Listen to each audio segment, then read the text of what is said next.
प्रिय विद्यार्थियों, मैं doctor Sangeeta Nagarwal government college Bandikui से। अब तक के वीडियो में हम बीए फर्स्ट ईयर के विद्यार्थियों के लिए अनेक विषयों पर चर्चा कर चुके हैं और इनमें एक विषय हमने उठाया था बौद्ध धर्म, और इसके बारे में हमने अनेक चर्चाएं की, जिसमें प्रमुख थी कि बौद्ध धर्म के संस्थापक महात्मा बुद्ध का जीवन, उनके प्रमुख विचार, अन्य विचार, उनके बाद बौद्ध धर्म की स्थिति और बौद्ध धर्म के अति शीघ्रता से फैलने के कारणों के बारे में हम विस्तार से चर्चा कर चुके हैं। आज हम चर्चा करेंगे कि जो धर्म अति शीघ्रता से भारत और विदेशों में फला फूला, वह धर्म जो विदेशों में तो आज भी विद्यमान है, लेकिन अपनी जन्मभूमि से वो विलुप्त हो चुका है। क्या कारण थे कि यह धर्म आज भारत में नज़र नहीं आता या इसके अनुयायी भारत में नज़र नहीं आते? तो इस धर्म के भारत से विलोपित होने के अनेक कारण थे, जिनमें प्रमुख कारणों की हम चर्चा करेंगे और इनमें से प्रमुख हैं आंतरिक दोष। तो देखिए, महात्मा बुद्ध के बाद बौद्ध धर्म में अनेक सारी बुराइयां घर कर गई थी। जिन बुराइयों के विरोध में इस धर्म का जन्म हुआ, वही सारी बुराइयां समय के साथ साथ इस धर्म में प्रवेश कर गई, जैसे कि आडंबरता, जटिलता और कठोरता का यह धर्म शिकार हो गया। तो इन आंतरिक दोष हिंदू धर्म में थे और जिन आंतरिक दोषों से परेशान होकर जनता बौद्ध धर्म की तरफ आकर्षित हुई थी, वही आंतरिक दोष इस धर्म में आ जाने से जनता इस धर्म की ओर विमुख हो गई और धीरे धीरे इस धर्म को त्याग दिया। दूसरा कारण था राजकीय संरक्षण का अभाव। प्रारंभ में इस धर्म को अनेक चक्रवर्ती सम्राटों का संरक्षण प्राप्त हुआ, जिसमें सबसे प्रमुख था अशोक।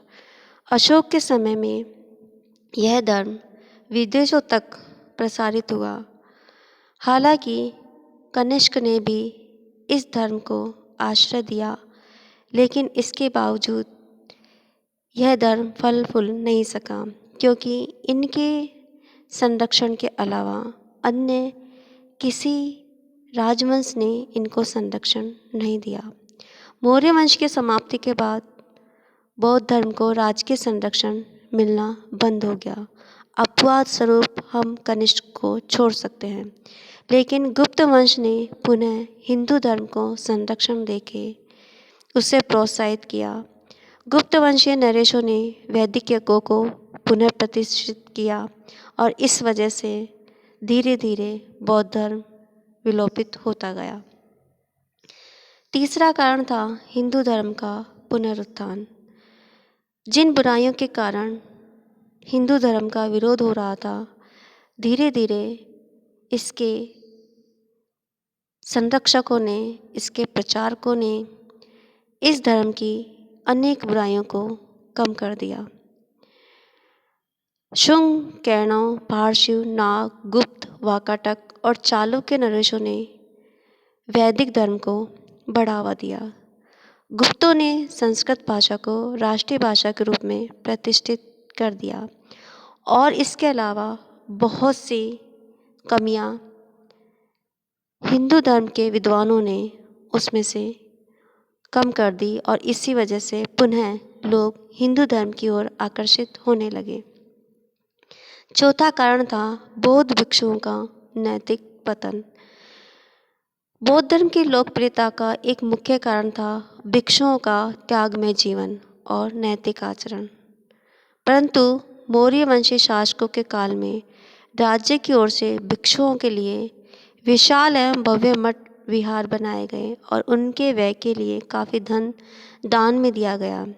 अनायास प्राप्त होने वाली धन संपदा ने भिक्षुओं के त्यागमय जीवन को विलासिता में बदलना शुरू कर दिया। इससे इनमें अनुशासनहीनता के साथ साथ आचरणहीनता भी आ गई।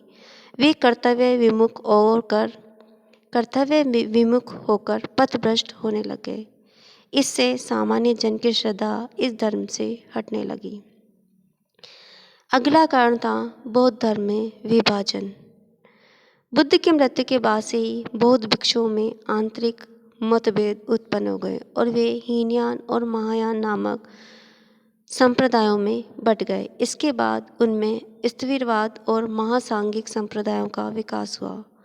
अशोक ने बौद्ध धर्म में एकता बनाए रखने का अथक प्रयास किया और उसे कुछ सफलता भी मिली, परंतु बाद में इन विभिन्न शाखाओं में जबरदस्त संघर्ष शुरू हो गया और वे एक दूसरे की बुरी तरह से निंदा और कटु आलोचना करने लगे। उनके इस आपसी संघर्ष ने बौद्ध धर्म की लोकप्रियता को भारी नुकसान पहुंचाया। छठा कारण था हिंदू प्रचारकों का प्रयत्न। 8वीं और 9वीं शताब्दी में कुमारिल भट्ट और गुरु शंकराचार्य ने स्थान स्थान पर बौद्ध पंडितों को शास्त्रार्थ में पराजित करके हिंदू धर्म की श्रेष्ठता को सिद्ध किया। इन विद्वानों ने तर्क के आधार पर बौद्ध मत का खंडन किया और सारे देश में हिंदू धर्म का प्रचार प्रसार किया। और आग में घी डालने का काम किया विदेशी आक्रांताओं ने। गुप्तों के बाद भारत में होने वाले विदेशी आक्रमणों, विशेष रूप से क्रूर हुणों के आक्रमणों ने अहिंसावादी बौद्ध धर्म पर घातक प्रहार किया। हुणों के नेता मिहिर कुल ने बौद्ध मठों एवं विहारों को निर्दयता से नष्ट कर दिया। हुणों ने हजारों की संख्या में बौद्ध भिक्षुओं का कत्लेआम किया। इसका परिणाम यह निकला कि पंजाब, राजस्थान और उत्तर पश्चिमी सीमा प्रांतों में बौद्ध धर्म का प्रभाव क्षीण हो गया, क्योंकि इन प्रदेशों में बचे हुए बौद्ध भिक्षु तिब्बत तथा चीन की तरफ भाग गए। मध्य युग के शुरू में मुस्लिम आक्रमणकारियों ने बंगाल और बिहार के प्रांतों में बौद्धों का कत्लेआम किया, उनके मठों और विहारों को भूमिसात किया और नालंदा जैसे शिक्षण संस्थाओं को भी जलाकर राख कर दिया, जिससे बौद्धों का बहुत सारा साहित्य जलकर नष्ट हो गया। अगला कारण था राजपूतों का उत्कर्ष। हर्षवर्धन की मृत्यु के बाद भारत में राजपूतों का उत्कर्ष हुआ, जो हिंदू धर्म को प्रोत्साहन देने वाले थे। नेक्स्ट कारण था संघ में स्त्रियों का प्रवेश। बौद्ध धर्म की अवनति का ये प्रमुख कारण था। स्वयं महात्मा बुद्ध ने अपने शिष्य आनंद को कहा था कि तुम्हारे विशेष आग्रह पर मैं स्त्रियों को संघ में प्रवेश करने का अधिकार तो दे रहा हूँ, परंतु अब यह धर्म 500 वर्षों से अधिक नहीं पनप पाएगा।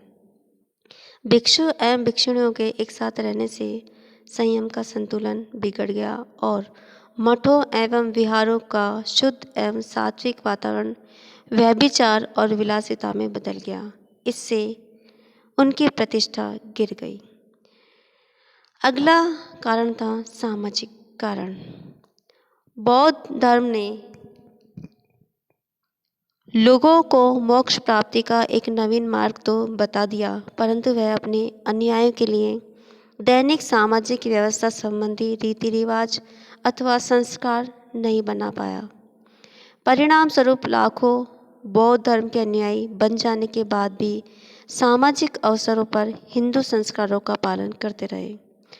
उदाहरणतः जन्म, विवाह, मृत्यु आदि अवसरों के लिए उन्हें हिंदू रीति रिवाज का ही पालन करना पड़ता था।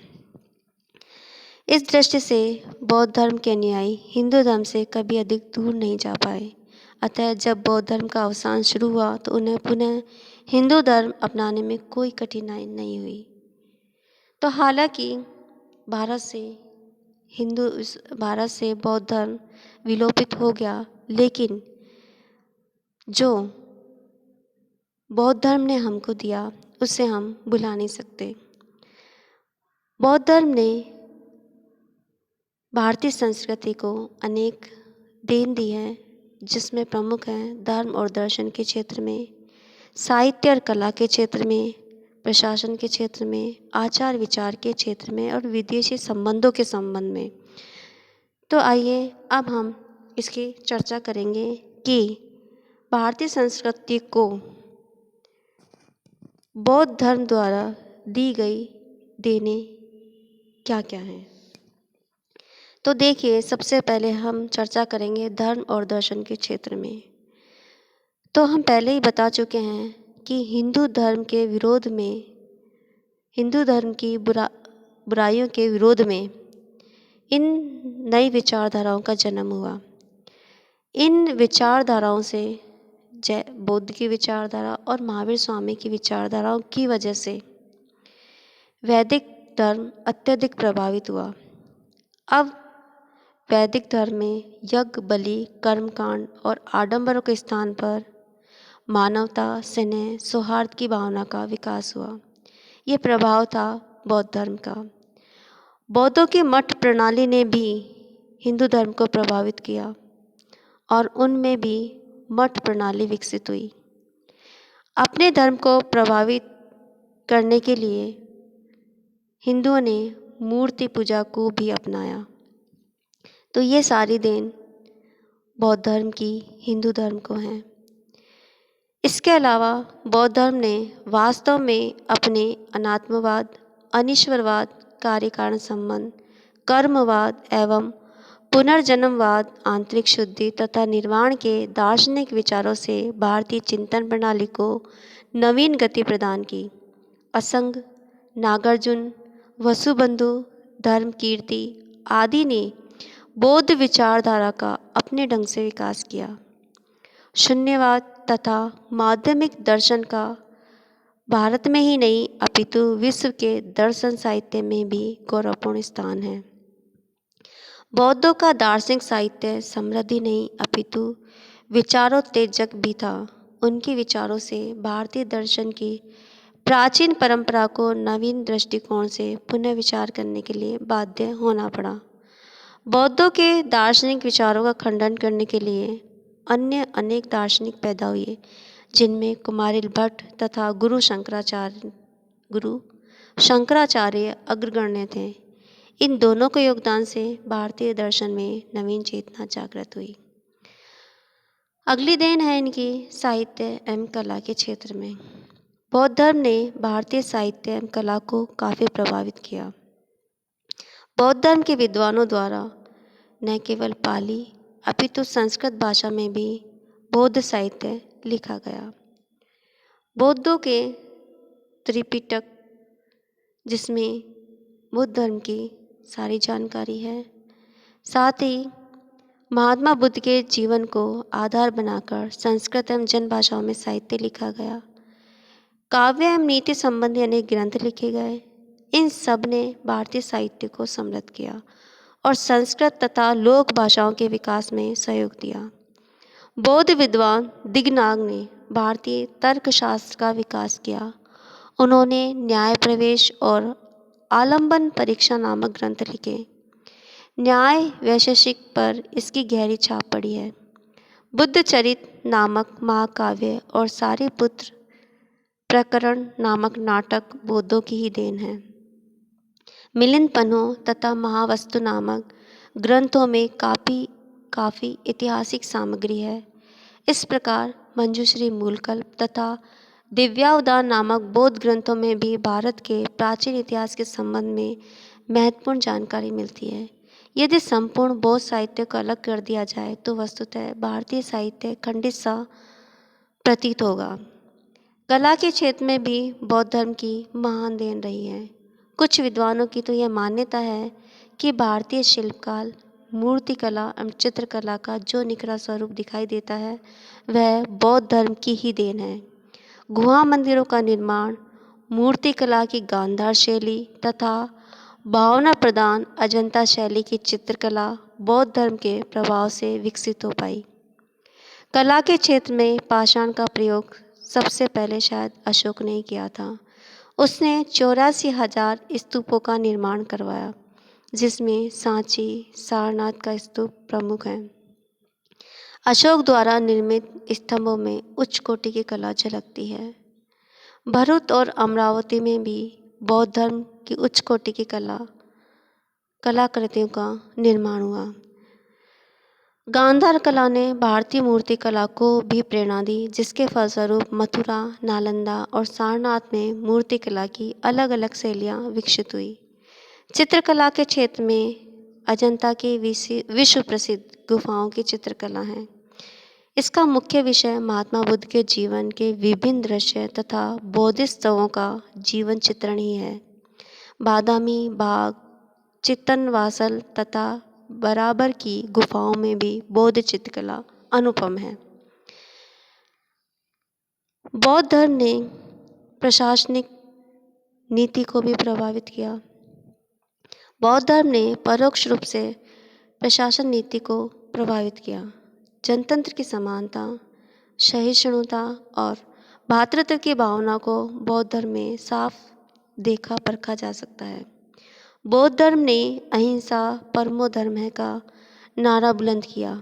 अशोक ने हमेशा के लिए तलवार म्यान में रखकर अहिंसा का मार्ग अपनाया। इसके अलावा बौद्ध धर्म के आचार विचार के क्षेत्र में भी प्रमुख देन रही है। भारत में प्राचीन काल से ही सदाचार को महत्व मिलता रहा है। सत्य, सेवा, त्याग, परोपकार, अहिंसा आदि भारतीय संस्कृति के आदर्श रहे हैं, किंतु जिस समय भारत में इन आदर्शों का विलोप होने लगा, तब बौद्ध धर्म ने ही 10 शील को अपनाकर भारतीय जनता को पुनः नैतिकता और सदाचार का मार्ग दिखलाया और भारतीय आचार विचार को उन्नत बनाने में पूरा सहयोग दिया। बौद्ध धर्म के कारण ही जाति पाति के बंधन ढीले पड़े और निम्न जातियों को थोड़ी राहत मिली।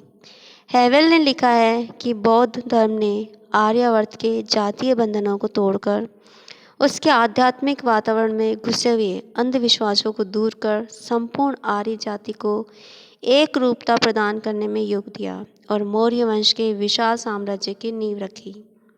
बौद्ध धर्म ने भारतीय लोगों के नैतिक पक्ष को उन्नत बनाने में अपूर्व योगदान दिया।